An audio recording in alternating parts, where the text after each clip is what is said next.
हाय दोस्तों, hello, welcome to the channel. कैसे हैं आप लोग दोस्तों? फर्स्ट ऑफ ऑल तो एज ऑलवेज आप लोगों का बहुत बहुत ग्रेटिट्यूड। आप लोग जितना प्यार and support, love and support मेरी तरफ भेजते हैं, उसके लिए आपका बहुत बहुत शुक्रिया। जो लोग डोनेशंस करते हैं उनके लिए, उनको उनकी डोनेशंस के लिए बहुत बहुत ग्रेटिट्यूड।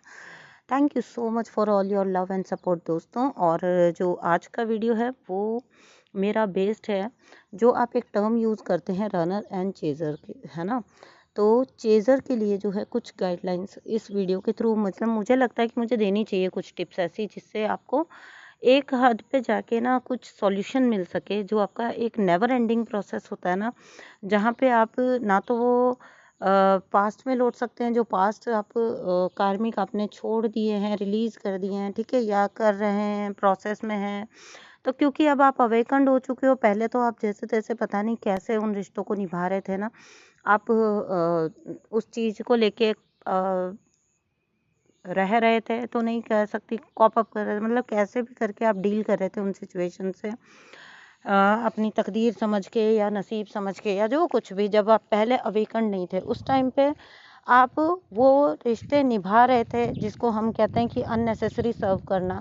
तो आप जिन लोगों को सर्व कर रहे थे पहले, या जिनको अपनी एनर्जी दे रहे थे, अपनी ब्राइट लाइट दे रहे थे बेवजह की, तो अब एक स्टेज ऐसी आ जाती है आपकी अवेकनिंग के बाद एंड आपके ट्विन फ्लेम रिलेशनशिप के रियलाइजेशन के बाद, की एक स्टेज ऐसी आ जाती है जहाँ पे आप ना वहाँ भी वापस नहीं लौट सकते हो, ठीक है।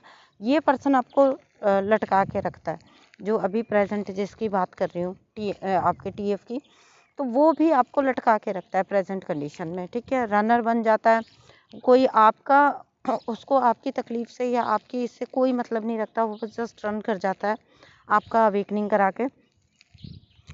अब यहाँ पे ये होता है बहुत के साथ कि आप मूव ऑन भी नहीं कर पा रहे हो, इस सिचुएशन से भी मूव ऑन नहीं कर पा रहे हो, क्योंकि बहुत सारे चैनल्स पे वीडियो सुन सुन के, जैसे ऑलरेडी सभी बोलते ही हैं रीयूनियन के बारे में, तो वहाँ से सुन सुन के आप हमेशा एक उम्मीद में रहते हो कि कभी रीयूनियन आ गया और अगर मैंने मूव ऑन करने का फैसला कर लिया तो ठीक है। तो आपको ये जर्नी को आप इजी कैसे बना सकते हो? जो लोग भी ऐसे किसी सिचुएशंस में हैं, जो लोग भी क्या है 100% जितने लोग होते हैं चेजर्स, वो यही सब कंफ्यूजन में ही रहते हैं। तो कुछ टिप्स बता रही हूँ चेजर्स के लिए। तो चेजर्स, सबसे पहली जो टिप है ना आप लोगों के लिए, वो ये है मेरी तरफ से कि जब मैं आपको समझा रही होती हूँ कि लेट गो करिए, लेट गो करिए, लेट गो करिए, तो लेट गो क्या करना है आपने, ठीक है। लेट गो उस स्ट्रेस को करना है आपने। वो जो स्ट्रेस है ना, जो आपका ऊपर आपने बर्डन की तरह ओढ़ रखा है कि कभी अगर मैं मतलब आप सोचते हैं कि मेरी लाइफ का अभी प्रेजेंट में बन भी कुछ नहीं रहा, तो मैं मूव ऑन कर जाऊं। अगर मैं मूव ऑन कर गई और एक जो टर्म सुनते हैं डिवाइन टाइमिंग, डिवाइन टाइमिंग पे अगर रीयूनियन आना हुआ तो मैं उसको खो दूंगी, तो मैं मूव ऑन भी नहीं करूंगी, मैं यहीं पे उसका वेट करूं। अगर मैं वेट करती हूँ तो वेट तो आपको पता है कि कितना पेनफुल होता है। तो यहाँ पे आपको ना उस स्ट्रेस को लेट गो करना है, जो आपको एक स्ट्रेस बना के रखा है ना, कि आप जर्नी को आप कंट्रोल कर रहे हैं, ठीक है। अब यहाँ पे जो है आपको सबसे बड़ी चीज़ पता है क्या हेल्प करेगी? मेरा मूल मंत्र बताऊँ? मेरा मूल मंत्र ये होता है कि मैं कभी नहीं कहती कि भगवान जी ये हो जाना चाहिए या ये नहीं होना चाहिए, ठीक है। मैं हमेशा मेरा मूल मंत्र है कि भगवान जी आपको पता है कि मेरे लिए क्या अच्छा है, आप वो ना मुझे दे दीजिए, आप वो मेरे लिए कर दीजिए। तो आप ना, आप स्ट्रेस को कैसे छोड़ पाएंगे? स्ट्रेस को ऑब्वियसली बिल्कुल मैं समझ सकती हूँ कि आप अगर सोचिए आपने कभी मूव ऑन करने का डिसीज़न ले लिया और आपको लगता है, फिर आप सोचें कि मैं सारी लाइफ रिग्रेट करूँगी उस चीज़ को, तो कोई बात नहीं। ऑब्वियसली ये एक नेचुरल थॉट है जो आपके अंदर आ जाता है, लेकिन इसको अपना बर्डन मत बनाइए, इसको स्ट्रेस मत बनाइए। जब कभी ऐसा कोई सिचुएशन आपके सामने आता है, ये सोच आती है, ये वेटिंग एनर्जी होती है, तब आपने क्या करना है ना, आपने सिंपली भगवान जी को, अपने एंजल्स को एक ही बात बोलनी है कि मुझे नहीं पता मेरे लिए क्या ठीक है, मेरे लिए आप डिसीज़न लो, ठीक है। तो जब आप उन पे छोड़ देते हैं ना, तो वो बहुत हैप्पी होती हैं आपकी एंजल्स बहुत हैप्पी हो जाती हैं, आपके भगवान जी बहुत हैप्पी हो जाते हैं, यूनिवर्स बहुत हैप्पी होते हैं जब आप एक बच्चा बन के खुद को ना उनको सौंप देते हो। आप क्या बोलते हो कि मुझे नहीं पता, आपको पता है कि मेरे लिए क्या सही है। ऑब्वियसली अब आपके लिए वो होगा जो आपके लिए सबसे बेस्ट होगा। आपकी लाइफ में ऑटोमेटिकली वो चीज़ें होना स्टार्ट हो जाती हैं। एंड रिमेंबर, ये मैं अपने एक्सपीरियंस से बता रही हूँ, ये मैंने बोला ना, मेरा मूल मंत्र है कि मैं कभी भी मैं ज़्यादा किंतु परंतु में नहीं रहती हूँ, कन्फ्यूज़न में नहीं रहती हूँ मैं ज़्यादा टाइम।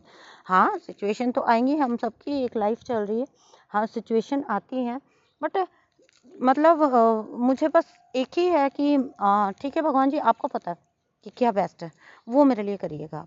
आपको ज़्यादा अच्छी तरह पता है, मैं कौन हूँ, मुझे क्या पता है कि मेरे लिए क्या अच्छा है, मुझसे ज़्यादा आपको पता है कि मेरे लिए क्या अच्छा है।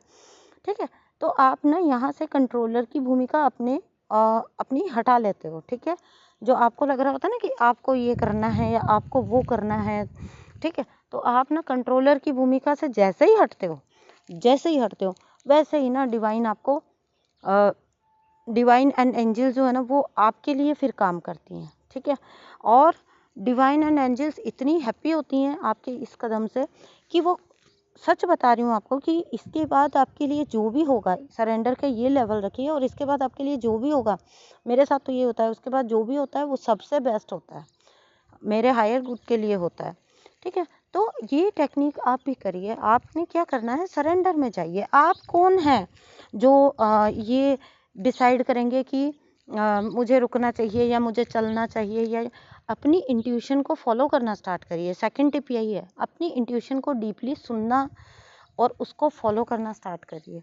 ठीक है, अब इंट्यूशन आपको कैसे फॉलो करनी है। इंट्यूशन, एक जो ख्याल आपके अंदर आता है, एक जो चीज़ है, जो सिचुएशन है, उसको लेके पहला ख्याल जो आपके अंदर आता है, ठीक है, द वेरी फर्स्ट थॉट,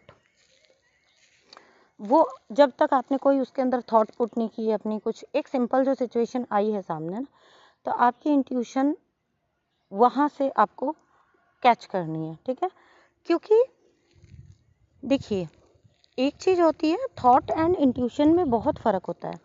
लोग क्या करते हैं, अपने थॉट्स को इंट्यूशन का नाम दे देते हैं और फिर उनकी लाइफ में गड़बड़ हो जाती है। इंट्यूशन को अगर आपको पहचानना है तो आपको ऑब्वियसली थोड़ा अपने थर्ड आई पे वर्क करना होगा। ठीक है, तो थर्ड आई पे जब आप वर्क करते हो ना, तो आपकी इंट्यूशन को कैच आप बहुत अच्छे से कर पाते हो। अभी ऑब्वियसली ये तो बहुत नॉर्मल सी बातें हैं जो मैं आपको बता रही हूँ, आपने हमेशा से सुनी है। तो यहाँ पे ये होता है कि जब आप अपनी इंट्यूशन की सुनते हैं ना, तो आपकी इंट्यूशन और स्ट्रांग होती है। मैं ये बात आपको इसलिए बता रही हूँ, इंट्यूशन की सुनिए, इंट्यूशन सुनिए, इंट्यूशन सुनिए, इंट्यूशन को फॉलो करिए। ये तो हर एक की बता रहे हैं वीडियोस में, हर एक की जगह पे आपको सुनने को मिल जाता है, बहुत कॉमन लाइन है कि आप अपनी इंट्यूशन को फॉलो कीजिए। लेकिन इंट्यूशन को फॉलो करने से होता क्या है, इंट्यूशन को फॉलो करने से आपकी इंट्यूशन, जब नेक्स्ट टाइम जो इंट्यूशन आएगी ना आपको कोई किसी सिचुएशन को लेके, आप खुद फाइंड आउट करेंगे कि वो पहले से ज़्यादा स्ट्रॉन्ग, आपकी अंतरात्मा की आवाज़ जो है वो और स्ट्रॉन्ग होती जाती है और हेल्पिंग होती जाती है आपके लिए। ठीक है, इसके लिए क्या करना है ना, अपने इसके लिए थोड़ा सा, एक तो ना अपने काम में, अपने पीस में अंदर जाएं, अंदर में जाएं। ठीक है, आप लोग बाहर सब उपाय कर रहे होते हो, बाहर सब कुछ करेंगे आप, ये मेडिटेशन कर लेती हूँ, वो मेडिटेशन कर लेती हूँ। अरे मेडिटेशन का फ़ायदा क्या है, आप गाइडेड मेडिटेशन चला के आप अपनी आंखें मूंद के बैठे हैं, तो आप मुझे ये बताइए कि उस मेडिटेशन का फ़ायदा क्या है, जहाँ से आप ये तक नहीं सीख पा रहे कि अपनी इंट्यूशन को कैच करना है, अपनी इंट्यूशन को कैच कैसे करना है। अक्सर आप लोग आ रहे होते हैं और पूछ रहे होते हैं कि मैम इंट्यूशन को कैसे पहचानें, कैसे समझें। आप अपनी अंतरात्मा से जो एक आवाज़ आती है उसको सुनना स्टार्ट करो, और ये होता है, ये आपको मेडिटेशन से ही हेल्प मिलती है, बिल्कुल सही बात है। लेकिन ऐसे ही गाइडेड मेडिटेशन चला के आंखें मूंद के बैठे रहने से कुछ नहीं होता। मेडिटेशन आपका चाहे 5 मिनट का ही हो, लेकिन ऐसा हो कि आप और यूनिवर्स एक अलाइनमेंट में आ जाएं, एक सीधी लाइन में। मतलब मुझे तो ऐसे फील होता है जैसे यूनिवर्स और मेरे बीच में कोई ये जो आकाश दिखता है ना, जब मेडिटेशन के टाइम पे, तो मुझे ऐसा फील होता है मेरे क्राउन से सीधी कोई लाइट है जो कि मतलब वहाँ से यहाँ तक आ जा रही है, और ये लिटरली फील होता है। ठीक है, ये ऐसे ही नहीं बोला जाता है मेडिटेशंस के अंदर कि एक लाइट को आते हुए फील करें, ये सच में फील होता है। तो आपका अलाइनमेंट यूनिवर्स के साथ इस टाइप का होना चाहिए कि आप बस 5 मिनट भी आंखें मूंद के बैठे ना, तो आप प्रॉपर आपके अंदर तक आप शांत हो जाएं। मेडिटेशन वो जो आपको शांत कर दे। ठीक है, बहुत मेरे पास बहुत आते हैं, बताते हैं हम इस चीज़ का भी मेडिटेशन कर रहे हैं मैडम। वो मैं, आपको ताज्जुब होगा, 4-4 5-5 तो मेडिटेशन ही कर रहे होते हैं लोग। मैम मैं आजकल ये वाला मेडिटेशन कर रही हूँ, इसके साथ ये वाला भी कर रही हूँ और इसके साथ वो वाला भी कर रही हूँ। क्या ज़रूरत है? मैं अपनी बात बता रही हूँ, मैं सिर्फ़ और सिर्फ अपनी बात जानती हूँ और मुझे यही लगता है तरीका सही। मैं 5 मिनट, 10 मिनट, 15 मिनट, जब आप फिर एक लय में आ जाते हो ना, आप बैठे तो आँखें मूंद के हो यूनिवर्स के साथ अलाइन होने के लिए, लेकिन फिर एक लय ऐसी आ जाती है जब आप वापस आते हो तो आपको पता भी नहीं होता कि आप कितने टाइम बैठे रहे। ये मेरे साथ होता है, ठीक है। और समटाइम्स ऐसा होता है कि केवल 5 मिनट में ही हो जाता है, मेडिटेशन लग जाता है और आप बहुत पीस में आ जाते हैं, बहुत शांत हो जाते हैं। तो यहाँ पे ना आपको देखिए क्या होता है, मैं हमेशा एक चीज़ बोलती हूँ, आप लोग ना स्पिरिचुअलिटी जो है उसको टाइट कोई चीज़ समझते हैं, डिसिप्लिन में बिल्कुल एकदम टाइट शेड्यूल, ऐसा मुझे समझ नहीं आता कि ऐसा कैसे हो सकता है। स्पिरिचुअलिटी का जो मेरा एक्सपीरियंस है, स्पिरिचुअलिटी तो आपको फ्री करती है, ये मैं हर बार बोलती हूँ, फ्री करती है, हल्का करती है आपको, आपकी हैवीनेस जाती रहती है, ठीक है। तो मैं चेजर्स आपको यही देना चाहूँगी सलाह कि आप अपने जो टीएफ हैं उनसे अपना फुल्ली कंट्रोल लेट गो करिए।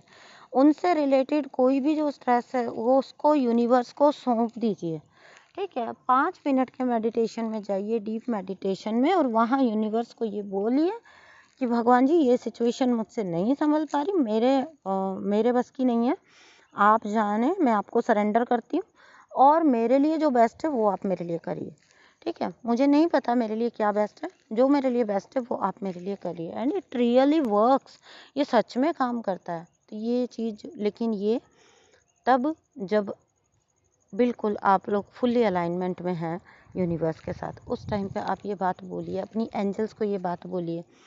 देखिए कोई जब हम पे भरोसा करता है तो हमें कितनी खुशी होती है कि हमको कितनी बड़ी जगह दी उस पर्सन ने। अब मान लीजिए नॉर्मल लाइफ सिचुएशन में भी ना कोई आपको आके बोलता है कि नहीं ये काम तुम्ही को करना है, मुझे पूरा भरोसा है तुम्हारे ऊपर, तुम मेरे अच्छाई के लिए करोगे ना, तब उस टाइम पे आपको क्या फीलिंग आती है? उस टाइम आपको ये फीलिंग आती है ना कि किसी ने आपके ऊपर बिलीव किया है, ठीक है। तो आप बहुत अच्छा उसके लिए कुछ भी, जो जिस इंसान ने अपने काम को आपके ऊपर छोड़ा है, आप उसके लिए हमेशा सबसे अच्छा करना चाहोगे, अगर आप एक जेन्युइन सोल हो तो, है ना। तो आप उसके लिए सबसे अच्छे बेस्ट चीज़ करना चाहोगे, क्यों? क्योंकि आपको इंटरनली ये है कि उस पर्सन ने आप पे कितना यकीन किया है, ठीक है। तो same thing is with universe and angels, वो भी तब आपके लिए वो चीज़ करते हैं जो सबसे बेस्ट होती है, ठीक है। तो ये चीज़ जो है मेरे को आज आपसे करनी थी, क्योंकि जब आप बोलते हो कि सरेंडर कैसे करना है या लेट गो कैसे करना है, तो मुझे समझ नहीं आता कि मतलब ये this is the easiest process और दिस इज़ द मतलब सबसे कंफर्टिंग चीज़ है सरेंडर और लेट गो। इस जर्नी में सबसे ज़्यादा कंफर्ट अगर आपको कोई चीज़ देती है, ठीक है, तो वो है कंप्लीट सरेंडर टू डिवाइन और late go of your person and the stress, जो उससे रिलेटेड, कनेक्शन से रिलेटेड, पर्सन से रिलेटेड जो भी स्ट्रेस है उसको लेट गो कर देना पूरी तरह से। कंट्रोलिंग की एनर्जी को निकाल के फेंक दें। आप कोई नहीं हो कंट्रोल करने वाले। जर्नी जब आप कहते हो ना कि डिवाइनली गाइडेड है, तो फिर आप कैसे कंट्रोल कर सकते हो? Who are you to decide कि अब मुझे ये स्टेप लेना है? आपका कोई स्टेप है ही नहीं, फिर प्री डिसाइडेड है, एवरीथिंग इज प्री डेस्टिन्ड ना। So you have to understand कि आप जब ये दो चीज़ें, मैं कहती हूँ ये ईजीएस्ट चीज़ें हैं, let go of your person, the stress related to the connection, और दूसरी चीज़ जो मैंने बताई है सरेंडर एवरीथिंग टू डिवाइन। अरे बाबा कितना इजी काम है। भगवान जी मैं क्या करूं, आप करो, मुझे नहीं पता, आप करो, फला फला सिचुएशन आप जानो। मुझे इतना अच्छा लगता है ये। और अननोइंगली, मैंने तो कई बार आपको वीडियोस में बताया ना, अननोइंगली मेरी नेचर हमेशा से ऐसी थी। देखो मुझसे कोई गलती हुई ना, मैंने क्या कहना, भगवान जी मुझे नहीं पता, आपने करवाई है। मतलब बचपने की बातें बता रही हूँ कि जब हम छोटी छोटी इमेच्योर कोई गलती करते हैं, तो तभी से अब मैं सोचती हूँ, मैं बोलती हूँ ये तो सरेंडर की प्रैक्टिस मुझे पहले से ही हो रही थी, इतना ईजी है सरेंडर तो। भगवान जी मुझे नहीं पता, आप जानो, बस ये वाला एटीट्यूड, ठीक है। और उसके बाद कोई स्ट्रेस नहीं, कोई टेंशन नहीं, कोई, ये मतलब आपके लिए सबसे ज़्यादा कंफर्टिंग सरेंडर और लेट गो, ये 2 ही चीज़ें हैं जो आपको सबसे ज़्यादा सूद करती हैं जर्नी के अंदर। और मुझे इतनी मेरी फेवरेट है ये 2 प्रोसेस जो है, सरेंडर कह लीजिए और ये एक जो है अपना लेट गो करना, कनेक्शन को, उसके स्ट्रेस को, रात दिन की मारामारी को, सोचने को, ब्लॉकिंग अनब्लॉकिंग को, ओ माय गॉड, सब कुछ लेट गो कर दीजिए, सब कुछ सरेंडर कर दीजिए, मस्ती में मस्त जिए। आप 30-40 साल की उम्र भोग चुके हैं, 30-40 साल, और सॉरी टू से 100 साल तक एक बंदे की एवरेज एज होती है, लेकिन मतलब अब ठीक है, आपको एक शॉर्ट पीरियड मिला है लाइफ ज़िंदगी जीने का, उसको एंजॉय करिए ना, उसको आज में जिए ना, ठीक है, उसको एंजॉय करिए, उसको उसको ऐसे ही मत जाने दो, ठीक है, क्योंकि आपको पता है ना, मैंने कई बार आपको बताया कि टीएफ की जो जर्नी है वो तो बचपन से ही वैसे ही इतनी स्ट्रगल भरी, इतनी स्ट्रेस में रहती है, तो डिवाइन आपकी अवेकनिंग करा के अब आपको मज़े में लेके आए हैं, स्पिरिचुअलिटी में रहो, मज़े में रहो, अपनी मस्ती में रहो, अब काहे को स्ट्रेस लेना, है ना। तो स्पिरिचुअल होने के बाद तो आपको बिल्कुल फ्री हो जाना चाहिए हर चीज़ से, हर स्ट्रेस से, हर बाउंडेशन से, हर तरह की 3D के बिलीफ सिस्टम से, आप सब चीज़ से आप तो फ्री हो जाओगे, आप तो मस्ती में जियोगे, आप जहाँ मर्जी आप कनेक्ट कर सकते हो। मैं बता रही हूँ आपको कि मैं भीड़ में भी होती हूँ तो भी मैं फील कर लेती हूँ, ठीक है, वो अलाइनमेंट।